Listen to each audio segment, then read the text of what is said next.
Welcome to the NFL's second season, Chiefs fans. Uncharted territory for the new Arrowhead and many of the players who call that stadium their home. Parity continues to ring true throughout the NFL. For the 15th straight year, 5 teams made the playoffs who didn't make the playoffs the year before. That's generally a 50% turnover ratio. And the 2010 Chiefs, of course, represent one of those new teams with a new invite to the big dance. Of the 53 players who make up the Chiefs roster, 21 of them have playoff experience. It's a good base. But as you break down playoff experience even further, it's clear that the Chiefs are who we thought they were, a young, developing team.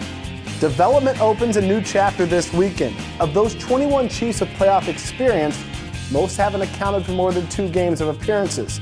Even veterans like Brian Waters and Casey Wigman are still wet behind the ears when it comes to playoff experience.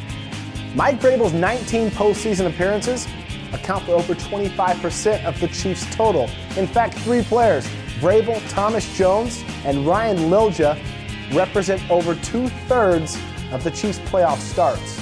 Each of those 3 players were brought in or retained through free agency. Weeks like this are exactly why Vrabel, Lilja, and Jones were brought into town. Their championship backgrounds have helped a 4-win team learn the ropes of becoming a division champion. The next lesson features an approach to the 1-game season. A playoff visit from Baltimore is interesting on a number of levels.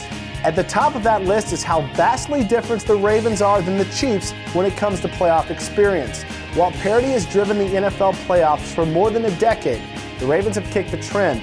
Joe Flacco has taken Baltimore to the postseason in each of his 3 professional years, and he's won 3 road playoff games during that time frame as well.